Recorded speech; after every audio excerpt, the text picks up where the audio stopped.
여러분 안녕하십니까? 지난 시간에 우리가 레오미터에 대해서 한번 살펴봤습니다. 회전형 점도계에서 브룩필드 LV형 점도계는 화장품 회사에서 가장 많이 사용하고 가장 효율적이고 실용적으로 사용할 수 있는 점도계입니다. 로션과 에센스 같은 주로 수도 플라스틱 유체의 점도를 측정하는데 굉장히 유용하게 사용되죠. 반면에 레오미터는 점탄성이 굉장히 큰 물질부터 아주 작은 물까지 모든 화장품에 사용되는 그런 종류의 제형들에 대한 점탄성 실험이 가능합니다. 제가 지금까지 연구한 결과로는 이런 레오미터를 잘 활용하면 굉장히 기존에 있었던 제형과는 다른 제형의 어떤 신제형 제품을 개발할 수도 있고요. 그리고 안정성에서도 굉장히 예측 가능한 그런 부분까지 확장하는 영역도 그 안정성을 판단할 수가 있게 됩니다. 그래서 우리가 이런 레오미터에 대해서 굉장히 관심을 많이 가져야 되고요. 그래서 지난 시간에 우리가 한번 기계를 한번 살펴봤었죠. 이제 뭐 이런 형태의 레오미터가 있고, 그죠? 이런 본체와 여러 가지 이제 그 압축 공기를 발생시키는 장치라든지 온도 조절 장치, 컴퓨터 이런 식으로 다 연결돼서 계략도를 한번 살펴봤습니다. 그래서 오늘은 우리가 이런 그 기계에 대해서 조금 더 간단하게 살펴보고요. 그 다음에 이런 기계를 어떤 식으로 활용할 수 있는지에 대해서 자세히 알아보겠습니다. 물론 이런 활용할 수 있는 영역도 있지만 이런 걸 활용하기 위해서는 레올로지와 관련된 점탄성 이론에 대해서 열심히 공부를 해야 됩니다. 그 내용은 주로 4장에 나오기 때문에 우리가 4장에 가서 조금 더 자세히 살펴보기로 하고, 우선 이 기계에 대해서 조금 더 자세히 알아보고 그 다음에 응용 예를 살펴보도록 하겠습니다. 지난 시간 마지막 장면부터 볼까요? 지난 시간 마지막에 초코파이, 그죠? 초코파이를 보고서 이제 이 초코파이에 있는 머시멜로, 요거의 특성을 파악하는 그 방법을 레올로지를 활용해서 찾고 있었다고 말씀을 드렸었죠, 그죠? 그렇다면 이런 레오미터는 주로 이제 그 기기적으로 볼 때 컴퓨터로 조작이 이루어지고요. 이제 말씀드렸던 온도 조절 장치, 압축 공기를 공급할 수 있는 장치가 함께 구비돼야 되기 때문에 조금 넓은 공간이 필요해요. 그죠? 그리고 처음 이 레오미터를 작동할 때는, 이런 작동시킬 때는 실제로 그 펠티어 시스템이나 아니면 그 물을 가지고서 순환시켜서 온도를 맞추는 그런 장치의 경우 실제 그 온도와 그 컴퓨터 상에서 그 알아내는 그 센서에서 알아내는 온도가 잘 매칭이 되는지, 오차가 있는지 여부를 반드시 확인해야 됩니다. 왜냐하면 처음에도 말씀드렸지만 점도는 물론이거니와 점탄성의 온도는 굉장히 영향을 많이 주기 때문에 온도가 실제보다 높거나 낮을 경우에 정확한 데이터를 얻는데 굉장히 큰 그 무리가 있게 됩니다. 그렇기 때문에 온도를 반드시 확인해야 되고요. 그 다음에 또 우리가 주의해야 될 거는 이 압축 공기에 의해서 작용되기 때문에 이런 시료를 놓은 데에다가 이제 측정 도구가 내려올 때와 올라갈 때 그 속도를 잘 세팅을 해야 됩니다. 왜냐하면 이 속도가 잘못 세팅이 돼서 너무 빨리 내려오거나 너무 천천히 내려오게 되면, 물론 천천히 내려오게 되면 실험 시간이 너무 길어진다는 단점이 있고, 또 혹시나 시료가 이게 좀 증발이 심한 경우에는 막을 수 있는 그런 장치도 있지만, 가급적이면 실험 시간을 조금 단축한다는 차원에서 너무 늦게 내려오는 거는 피해야 될 것 같고요. 그것보다는 너무 빨리 내려올 때가 큰 문제가 될 수 있습니다. 앞서 말씀드렸던 것처럼 그 수도 플라스틱 물질 같은 경우는 식소트로픽 구조가 있기 때문에 이런 구조는 굉장히 쉽게 파괴가 되고, 또 회복되는 데는 파괴하는 시간보다는 회복되는 데 더 시간이 많이 걸리게 됩니다. 그렇기 때문에 그 식소트로픽 구조가 파괴되는 거라든지, 아니면 그 플라스틱 유체에서는 윌드 스트레스 이상의 힘이 가해지게 되면 그 자체가 젤 상태에서 졸 상태로 변하기 때문에 다시 졸 상태에서 젤 상태로 회복되기까지 또 시간이 또 많이 걸리기 때문에 실험 시간이 굉장히 길어질 수 있습니다. 그렇기 때문에 우리가 그 시료를 잘 파악해가지고 그 특정 시료에 맞는 그런 그 높낮이 속도라든지 어떤 또 그 지오메트리 측정 도구를 사용할지에 대한 거는 우리가 많은 경험을 통해서 축적해 나가는 것이 좋습니다. 그리고 이런 테스트는 그 가장 중요한 테스트가 오실레이션 테스트하고 크립 테스트입니다. 오실레이션 테스트와 크립 테스트인데 이거는 4장에서 이제 자세하게 공부를 할 건데 아마 이게 처음 그 인트로덕션에서 자세히 공부하려는 거는 조금 무리가 될 것 같고요. 어느 정도 범위에서 대충 크립 테스트는 이런 거구나, 오실레이션 테스트는 이런 거구나 하는 정도에서 우리가 공부를 하고 넘어가도록 하겠습니다.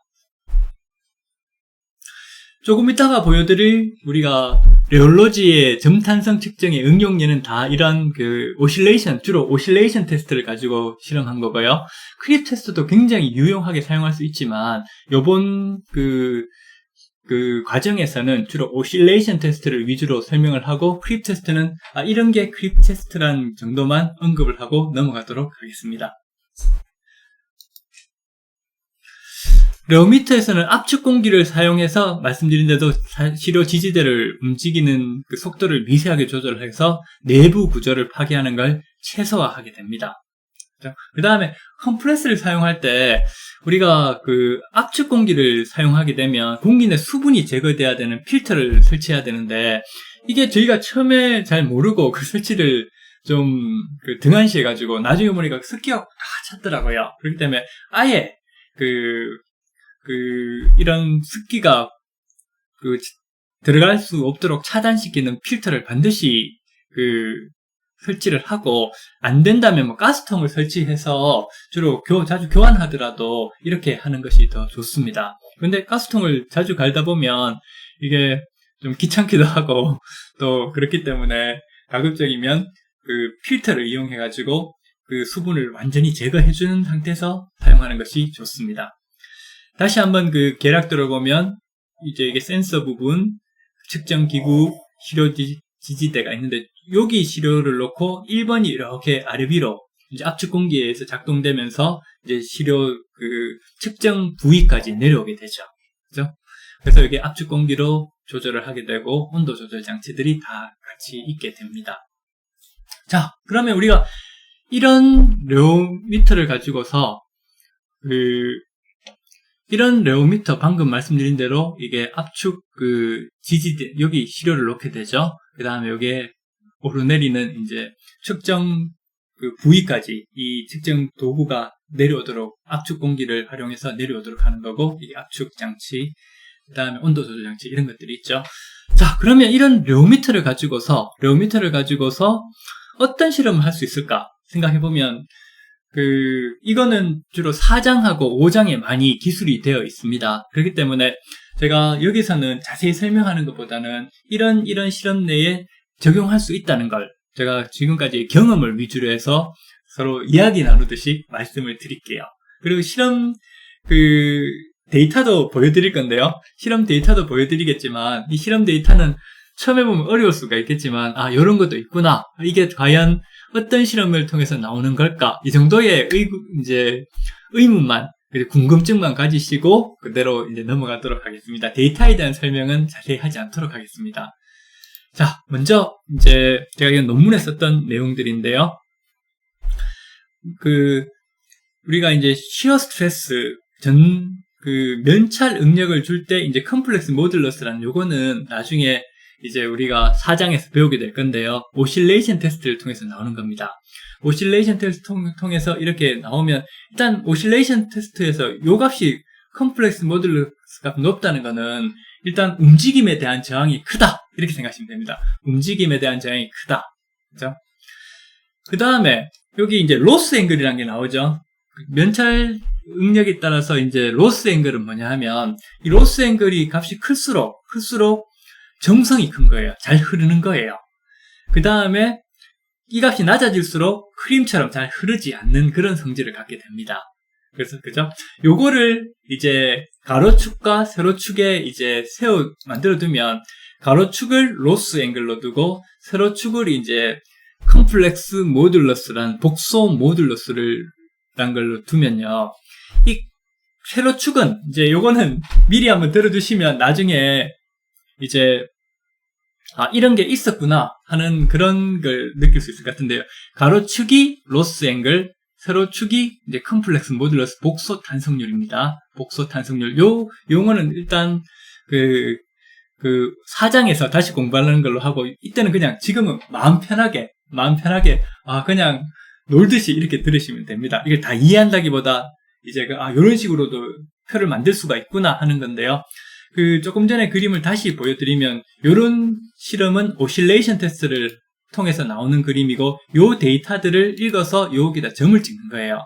로스 앵글 값, 컴플렉스 모듈러스 값을 2개를 읽어가지고 찍는 건데, 자세한 사항은 제가 자꾸 반복하지만 4장과 5장에서 말씀을 드리도록 하겠습니다. 근데 여기서 요 그림을 하나 이해해 두시는 게 좋아요. 요 그림을 하나 이해해 두시면 좋은 건데, 뭐냐면 우리가 어떤 물질이 잘 흐른다, 흐르지 않는다고 할 때요, 예를 들면 점도가 높으면 잘 흐르지 않는다, 점도가 낮으면 잘 흐른다, 이렇게 표현하잖아요. 흐름에 대한 저항이 크고 작으니까.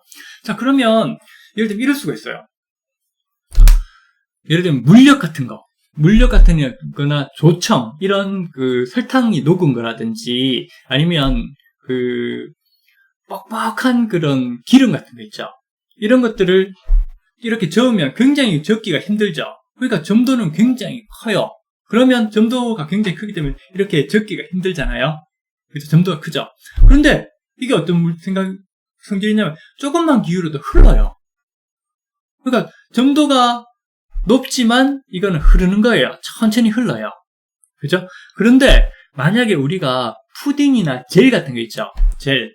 그런 것들은 예를 들어가지고 굉장히 아니면 감이 잘 익은 감 같은 것도 마찬가지고요. 이런 것들은 움직이기에는 굉장히 쉬운데 흐르질 않아요. 뿌띠젤 같은 젤리 같은 거는요. 자, 그러면 이게 왜 그럴까요? 예를 들면 우리가 5장에서 살펴보겠지만 점도를 측정하면 점도가 1000 정도밖에 안 되는 크림이 있고요. 점도가 12000이 되는 로션이 있어요. 점도가 12000짜리는 흐르는데 점도 1000이 나오는 건 안 흘러요. 과연 왜 그럴까요, 이런 게? 그죠? 그 이야기는 뭐냐면, 우리는 지금까지 어떤 게 흐른다, 안 흐른다는 거를 하나의 관점에서 바라본 거예요. 예를 들면, 우리가 점도가 높을 때 잘 흐른다, 안 흐른다는 거는 가로축보다 세로축, 여기 세로축이 있죠? 이 세로축이, 예를 들면 점도가 높다, 낮다를 결정하는 거예요. 그러니까 위에 갈수록 점도가 높아요. 아래로 갈수록 점도가 낮아져요. 어떤 의미인지 아시겠죠? 점도가 높으면 위로 가고, 점도가 낮으면 아래로 가요. 자, 근데 가로축은 그럼 뭘까요? 가로축은 뭐냐면 점도가 높을 경우는 천천히 흐르고 점도가 낮을 경우는 빨리 흐른다. 그러니까 점도가 높다 낮다는 일단 흐르긴 흐르는데 흐르는 속도가 빠르냐 느리느냐의 문제예요. 그렇죠? 그런데 이게 흐른다 안 흐른다 문제는, 흐름성이 있느냐 없느냐의 문제는 점도하고는 상관이 없어요. 뭐하고 상관이 있냐면 여기 가로축의 손실값, 로스 앵글이란 손실값과 연관이 되는 거예요. 그죠? 로스 앵글이, 예를 들면 로스 앵글은 0에서 90 사이가 되는데 0에 가까워질수록 이렇게 크림을 이렇게 뜨면 크림은 흐르지 않잖아요. 그죠? 그래서 그 에너지를 그대로 저장하고 있는 상태를 손실각 0이라고 해요. 그러니까 크림을 딱 뜨면 이게 흐르지 않고 그 에너지를 그대로 저장하고 있죠. 그죠? 에너지를 저장하고 있기 때문에 이게 중력에도 견디고 이게 흐르지 않고 존재를 하잖아요. 근데 물을 이대로 이만큼 모양을 만들 수가 있을까요? 물은 스킨 같은 걸 부으면 그대로 쫙 퍼지잖아요. 이렇게 쫙 퍼지게 되죠. 그러니까 물은 에너지를 저장을 못해요. 그러니까 그대로 쭉 흘러버려요. 어떤 의미인지 아시겠습니까? 그죠? 요거는 혹시 오늘은 이걸 안다 모른다 떠나서 요거는 패스하셔도 좋은데 나중에 한번 그냥 들으시는 것보다 지금 한번 들으시는 게 훨씬 더 나중에 이해가 도움이 됩니다. 자, 그러면 일단 세로축은 점도가 높다 낮다 생각하시면 됩니다. 위로 갈수록 점도가 높아져요. 아래로 갈수록 점도가 낮아져요. 그죠? 근데 가로축은 뭐다? 가로축은 왼쪽으로 0으로 가까워질수록 0과 90 사이인데 0으로 가까워질수록 에너지를 저장을 하고요. 90에 가까워질수록 에너지를 저장을 못하고 그냥 흘러버려요. 솟아나는 거예요. 그래서 이쪽으로 갈수록 모양을 딱 뜯어놓으면 모양을 유지. 크림도 이렇게 딱 위에 뜨면 그대로 이렇게 모양을 유지를 하잖아요. 스킨은 위에 탁 뜯어 그냥 철렁철렁 해가지고 그냥 그대로 다시 모양을 유지 못하고 그냥 탁 평면이 돼버리잖아요. 로션은 그 사이에 중간값 이렇게 뜨면 스르르르 내려오지만 완전히 다 내려오진 않고 어느 정도 모양은 유지를 하잖아요. 이런 것처럼 우리가 다시 본다면 토너, 스킨 같은 경우는 점도도 낮으니까 아래로 가 있고요. 그 다음에 이거는 에너지를 저장 못해요. 그죠? 탁 떠도 그냥 그대로 평평해져 버리잖아요. 에너지 소산시키죠. 그러니까 90에 가까우니까 토너는 여기 있어요. 오른쪽 아래에 있죠. 크림의 경우에는 어떻게 되냐면 크림은 점도가 스킨보다 높고 로션보다 높고 크림이 일반적으로 높잖아요. 그렇기 때문에 위에 가 있고 그 다음에 이렇게 탁 뜨면 그 모양을 잘 유지하잖아요. 그러니까 이쪽에 더 왼쪽으로 와 있게 돼요. 그래서 크림은 여기 있게 됩니다. 로션은 크림과 토너, 스킨 사이에 존재하겠죠. 흐름성도 이제 그렇고 에너지를 저장하는 것도 크림과 스킨 사이에 존재를 하게 됩니다. 이렇게. 그래서 스킨 로션 크림, 토너 로션 크림은 이런 식으로 이제 이해가 되죠. 그 다음 과연 립스틱은 어디 있을까요? 립스틱. 자, 립스틱이 우리가 상식적으로 그냥 눈으로 볼 때 생각한다면 립스틱은 뭐 이쪽에 가 있겠죠. 더 잘 안 흐르는 것 같고 그 다음에 점도도 더 크고 에너지도 모양을 잘 유지하고 있으니까 이쪽에 가 있을 것 같죠. 그죠? 자, 그런데 우리가 이걸 측정해보면 실제로 어디가 있냐면 이쪽에 가 있어요. 이쪽에. 물론 로션만큼 아니지만 거의 이쪽에 가 있어요. 제가 조금 과장해서 그린 건데 이쪽에 안 가고 이쪽에 가 있다는 건 뭐냐면 일단 흐르는 건 점도는 훨씬 크림보다 커요. 위에 잘 안 흘러요. 흐르는 속도가 늦어요. 그렇지만 어떤 에너지의 저장 능력은 크림보다 떨어질 수가 있어요. 그러니까 예를 들어가지고 이런 데 골 같은 데 있는 게 바르잖아요.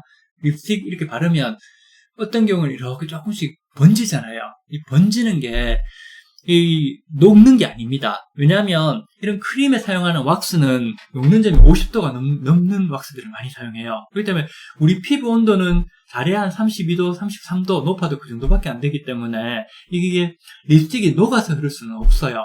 그렇다면 뭐냐? 이 피부 골을 따라서 실제로 흐르는 거예요. 이렇게.